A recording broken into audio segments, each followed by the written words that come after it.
And now, Lifestyles Unlimited presents the Real Estate Investor Radio Show. Over the next hour, we unfold your map to financial freedom. You'll learn how to retire through investing in single-family and multifamily real estate. You'll learn how to create cash flow and build wealth so you can have the time and money to live the lifestyle you want. Welcome to the Lifestyles Unlimited Real Estate Investor Radio Show. I'm Mike Harrison, and yes, we're always working on your financial freedom. It's my privilege to be joining you today. I'm going to hit some emails from our listeners. I do appreciate the emails, and send me an email. What's your roadblock? What's your obstacle? What's holding you back? I'm here to help you. My email address is askmike@luinc.com. That's askmike@luinc.com, and that LU stands for Lifestyles Unlimited. We are the education and mentoring group that's been around for over 30 years, teaching people how to buy their life back one piece of property at a time. So shoot me an email. I'm here to help. All right, first email. This is from Gary. And Gary says, Mike, you discuss buying distressed properties as part of the LU model. I feel like I understand that now. What about distressed commercial property and converting those buildings into multifamily housing? Many commercial properties are vacant or barely occupied, so I expect this would be a good opportunity for multifamily. All right, Gary, this is a big question. Let's hit it. Overall, really, this is a mindset question, but let's get into the nuts and bolts of this. I don't think this is a good idea at all. I'm not saying there aren't folks out there that are doing this or that a skilled owner-manager could pull it off. But all in all, this is against what we teach. And like I said, I don't recommend it at all. I'm going to chalk this up to millions of people live in the world they want rather than the what is true world. I say that often. But more important than that, we have a rule here, don't lose money. And when we look at that, don't put yourself in a position to fail.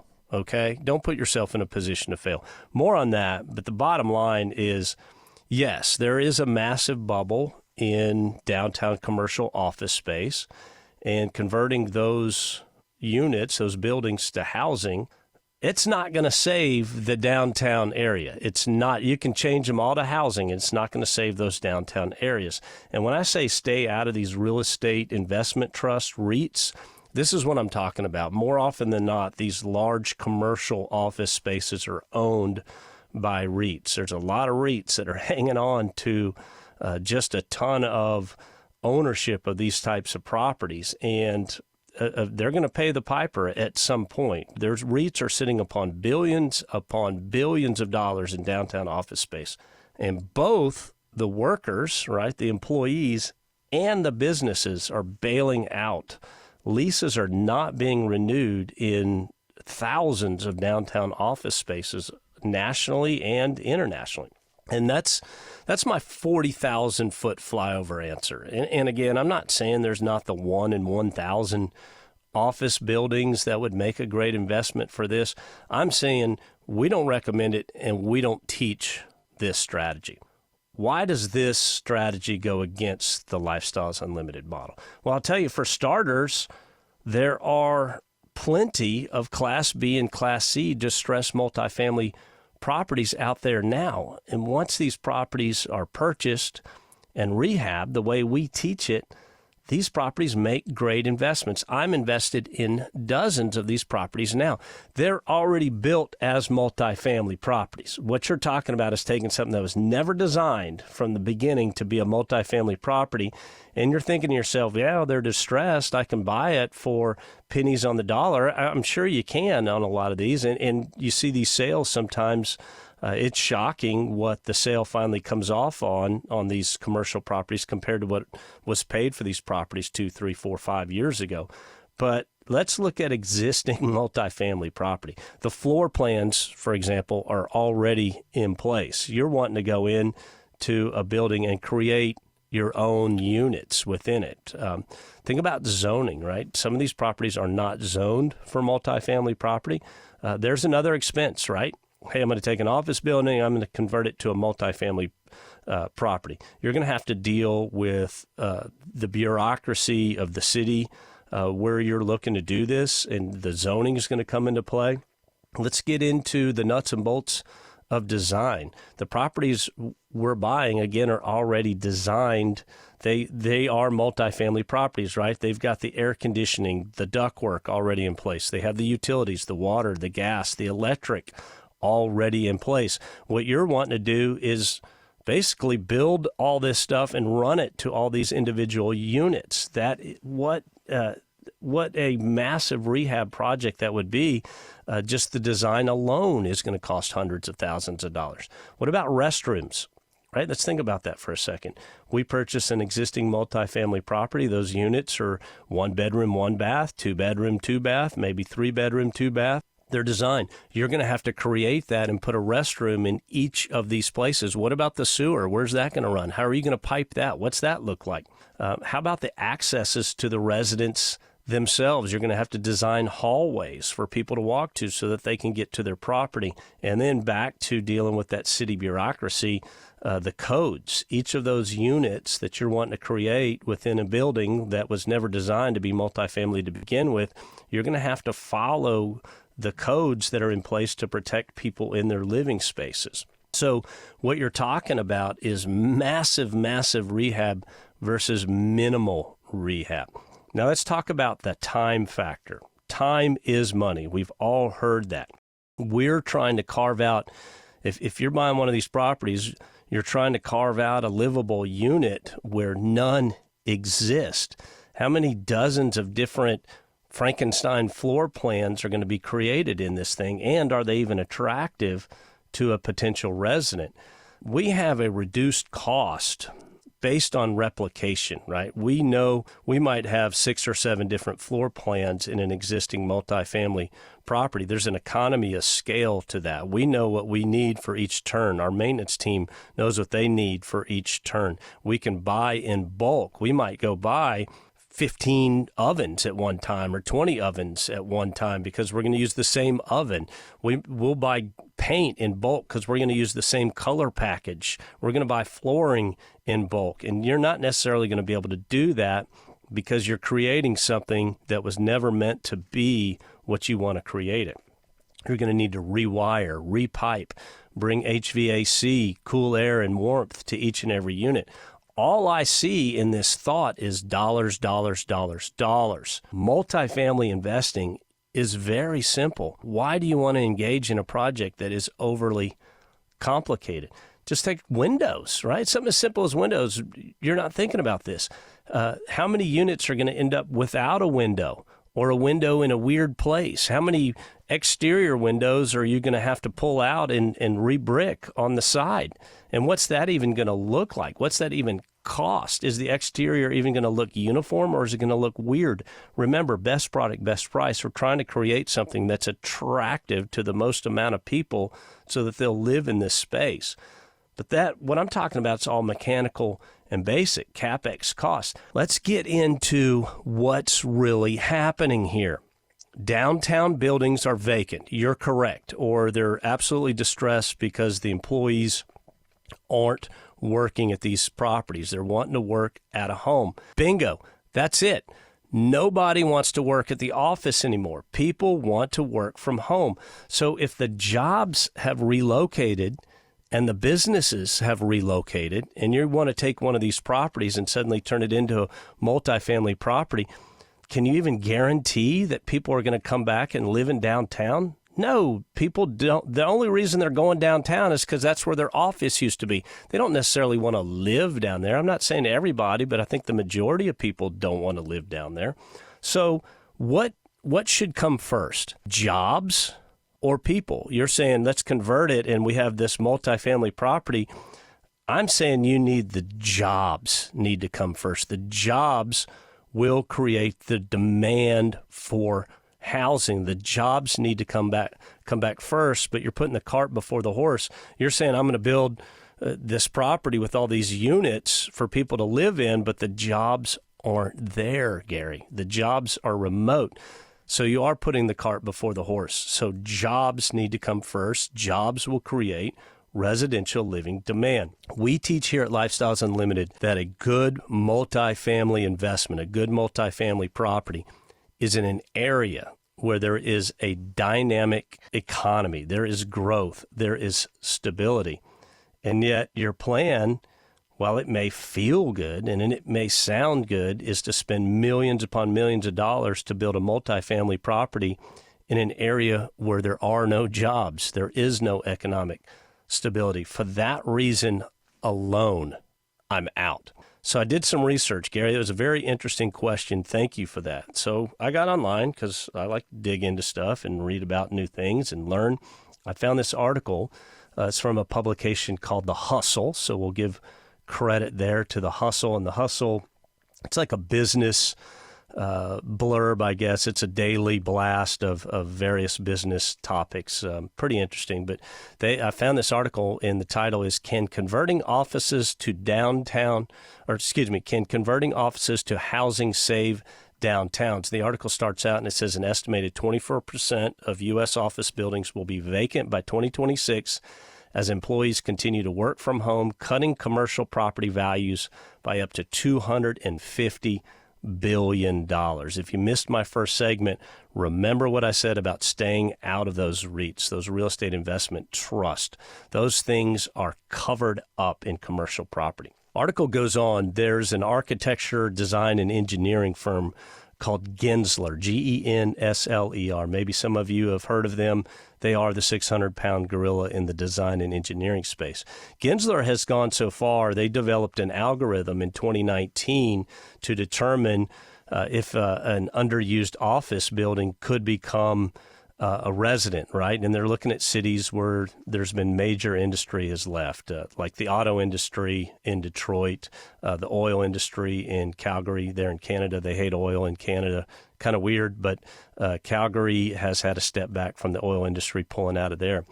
And Gensler basically said this algorithm will break down a building's data, and then it'll compare it to what they called a Goldilocks building, which would be a perfect residential building in the same neighborhood, to determine if it'll work. And we're going to come back and talk about it's pretty interesting what's happened and what Gensler has found out. My name is Mike Harrison.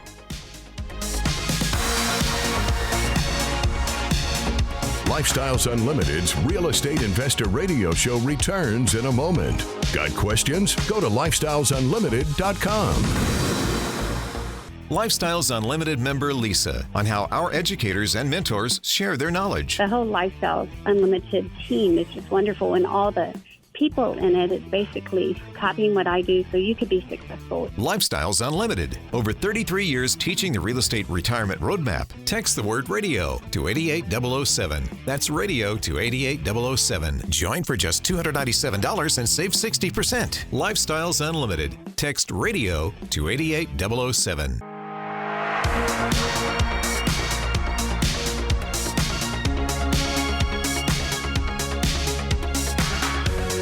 Creating the lifestyle you've always wanted. You're hearing Lifestyles Unlimited's Real Estate Investor Radio Show. Welcome back to the show.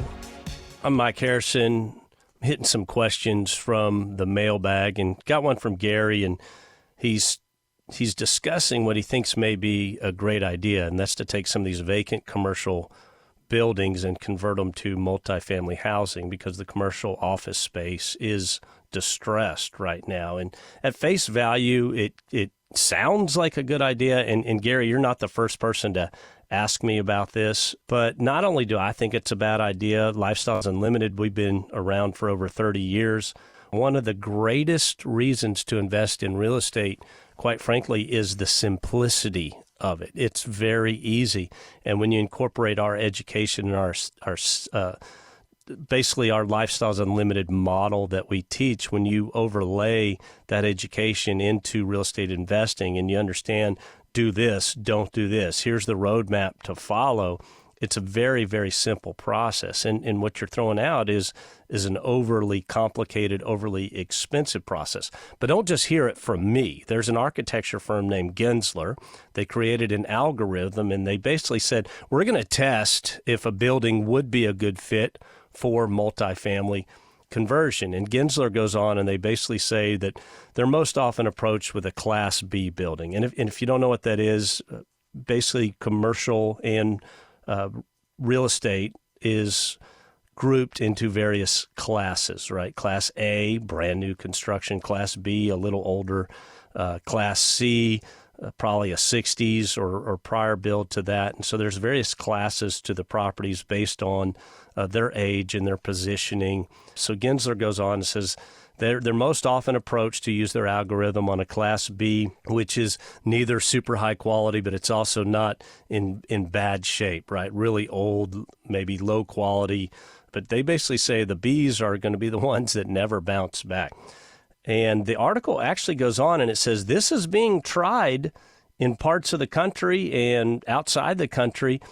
And it's being tried with, you guessed it, taxpayer-funded government money. And even where it's being tried, the plan is failing. They discussed 5 office residential conversion projects in Calgary alone, Calgary, Canada, where they created 1,200 new housing units. Guess what happened? Office vacancy is still trending down. So these people, they're not business people, right? They're not financially competent. They're thinking with their hearts and not with their brains.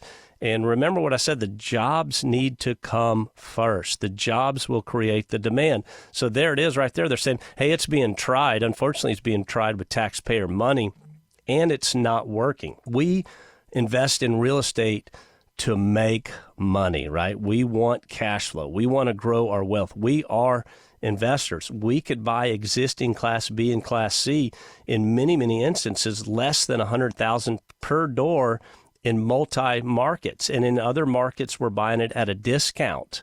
And if you're going to take one of these office conversions, your rehab costs, you're going to be over $300,000 a door once you're all in. The price of the building, the price of the rehab, the price of creating these units where none were ever meant to be created. You're going to have to convert, manage, and lease all of those. What about the time factor? How long is that going to take?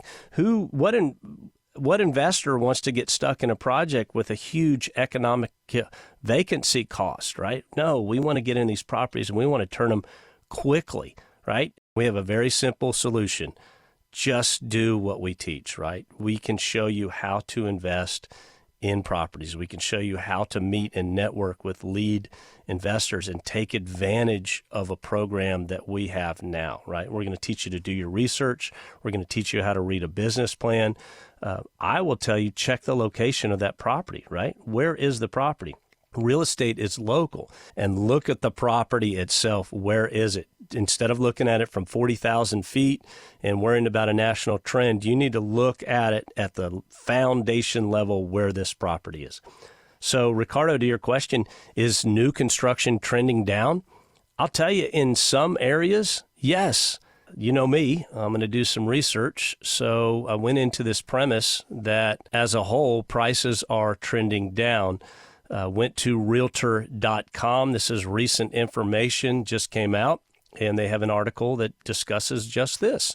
And they said out of the country's 150 largest metros, 24 are already seeing year-over-year listing price declines as of May. Of those, 13 are down compared with 2 years ago. Okay, so 24 are seeing year-over-year prices decline, but they're still not down compared with 2 years ago. We can take Austin, Texas, and people tell you Austin, Texas is overbuilt. But I also tell you, if you look and do your research, prices rose 3.5% year to date this year in Austin, Texas. So is it overbuilt? I don't know. Prices are still going up, and we're looking at this information. So 24 markets out of 150, okay? 13 are actually down out of 150 markets. If you missed my earlier question, do you want to invest in an area just because prices are down? Or do you want to invest in an area with vibrant growth, a great economy, jobs? I know where I want to invest in. I want to invest where the economy is growing and where the jobs are. I'm going to stay away from the declining market. I know it's counterintuitive, but I'm not going to just go purchase because, wow, prices are down compared to where they were. No, it's either a good investment or it's not, okay? It's that simple. What are the considerations I look at when I'm purchasing a rental property? Number one, does this property fit the Lifestyles Unlimited model. What is that model? So we start and we look for what's called a 3-2-2. That's a 3-bedroom, 2-bath, 2-car garage. We want a property that is distressed, right? In need of repair. It has not been taken care of. We want this property to be in a good working class neighborhood, again, with a vibrant economy. Have I purchased homes with 1-car garage? Yes. Have I purchased homes with carports? Not me personally. I have friends that have. So we start off with the model, but then we can tailor that model as we're doing our analysis. The homes I purchased with a 1-car garage were fantastic investments. So during the analysis, then we're going to get to the most important thing, right? We check the model, 3-2, it's distressed, good neighborhood, vibrant economy. But now we have to plug in the math, friends. Does the investment have cash flow? Super important. And cash flow is what's left over after you pay the mortgage, the taxes, the principal, and the interest. Does it have cash flow? Does that cash flow satisfy what you are coming out of pocket to pay, right? As a percentage, right? Is your cash flow 10% of what you came out of pocket with? Is it 15? Is it 20? What's that number, and does it satisfy you, right? An 8% return just on cash flow, you're making money 4 other ways, actually turns out to most likely be somewhere in the 50 to 20% annualized. You've got to do your research. Also, what do I look for? Will this home make a desirable place for a great resident to live in? And what I get into here is the architecture weird? Is it strange? Can I sell this property in the future? Is it a property where some do-it-yourselfer put 13 add-ons on this property and none of them are to code? I'm probably going to walk with that. I'll do the math and see where it comes out. But I want it to be, I don't want it to be strange, if that makes sense. I just want it to be an everyday property. We're going to go in and we're going to fix everything. We're going to make it a great place to live. I don't want it to be weird in any way, shape, or form. So I hope you're picking up what I'm putting down, because in the future, I'm going to sell this property. I'm going to refinance it if I can. I have some properties where I've refinanced. I have several properties that I've refinanced twice and pulled money out. Now let's talk about the lending. Do you have solid lending in place? Do you have lenders on your team? So important. And by that, I mean both a hard money lender and a fixed conventional lender. I will tell you this, my hard money lender that I've used, and I've used them numerous times, has become my friend. I love my hard money lender, but let me tell you what else he does. He is the greatest barometer of whether or not a home that I'm interested in purchasing and turning into a rental property, he's the greatest barometer if that property will work as a solid investment. Now, why should he care? Many of you out there are going, well, why would your lender care? They just want to loan you money, especially a hard money lender is going to loan at high interest rates. They care because they don't want to get stuck with the home. They want to see you get in there, rehab this property, get out to conventional lending, move that great resident in there and get paid. They care because they want you to do it again and again and again. They're going to tell you, hey, I think that's a great investment. Hey, I think you need to be aware of this or this or this. Have you thought about that? They want to see what your rehab plan is. How much are you spending on the rehab and what are you doing? They're going to walk that property as well. So my hard money lender, so important to my team, but he's also going to be the first guy to tell me whether that's going to make a great investment or not, okay? So important. So, Ricardo, stop relying on these national trends. Get down to ground level. Look at the local trends, okay? So your question, you say you want to purchase rent homes, but you read that there may be a drop in home prices or even a crash. What are your thoughts? I'll tell you my thoughts. I don't know if there's going to be a trend down in home prices. I don't know if there's going to be a crash, but I'm prepared to invest, and I am investing in both an up and down market. I'm going to make money regardless of what's going on out there because I'm setting it up out front. The rental trends are the trends I care about early on. I want to know about rental trends in the area, in the city, in the submarket that I'm in. Are they? Am I going to be able to raise rent next year? Or rents up? Are they flat? Are they trending down? What are the occupancy rates in that area? Are occupancy rates up, flat, or down? What is the job outlook in the area that I'm about to invest in my potential property that I'm about to buy? Are jobs growing? Is the economy growing? Or did some major employer in the area, and there's only 2 employers in the area, just pull out? That would be a concern. What about insurance costs, right? We got to think all of this through. Insurance costs are high in Texas, and I think we're going to get hit again because of the storm that came into Houston. So what are the insurance costs? Now, if those are single family. If it's a multifamily property, I'm going to look at those same things, but I'm also going to look at that lead investor. You may know that as a syndicator. Lead investor is a term we use here in Lifestyles Unlimited, and that's really the business manager, right? That's the face of this investment. That's the person who's going to lead this investment. Do they have the skills to handle the project that they're outlining in their business plan? They don't have to be somebody that's done this 3 times, 5 times, 8 times, 12 times. That's great if they have, but if they're a first-time lead, and I've invested with several first-time leads, do they have the skill set to handle the project? Yes or no? What's the financing structure? What are they outlining on the financing? Is it fixed? Are we assuming a loan?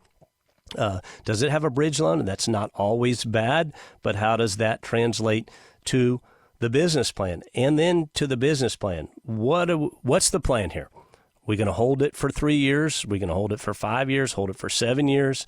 Do you foresee a refinance event? What does that analysis look like? Or is this a buy and we're going to sell it in 2 years? What's your business plan? And does that fit me personally with what I'm trying to accomplish in my investing strategy? Okay, so not a bad question, but Ricardo, I need you to get out of the headlines, friend. Get out of the headlines and let's get our analysis down to ground level. Here's a question from Lee.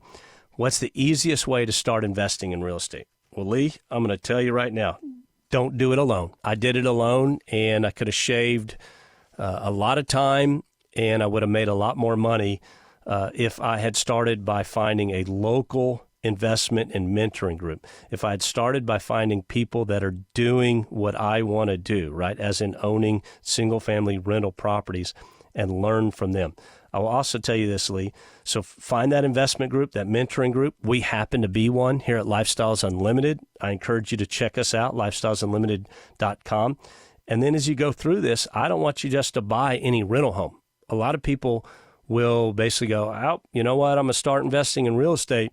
And they just go buy any home because they think that's going to be a great rental property. Not every property makes a great rental property. A lot of people out there just starting out are buying super, super nice properties, and the return for your dollar, your investment dollar, isn't that great. You just want an everyday, run-of-the-mill property that is going to appeal to the most people possible. Also, I don't want you to be an accidental landlord if you can avoid that. A lot of people end up being accidental landlords. What is that? That's typically somebody in the family passes away, the kids inherit it, someone's got a soft spot, they don't want to sell it, so they say, we'll just rent it, or someone gets transferred, and they become the accidental landlord that way. Doesn't work out, and more often it's a bad investment more than it is a good investment. Until next week, I want you to remember, it's not the money, it's the lifestyle. Make it a great day. The information and opinions you hear on the Lifestyles Unlimited Real Estate Investor Radio Show are those of the hosts, guests, and callers. The Lifestyles Unlimited Real Estate Investor Radio Show is for entertainment purposes only. Please consult a professional regarding your personal investment needs. Nothing presented constitutes an endorsement, recommendation, offer, or solicitation to buy or sell any product or security.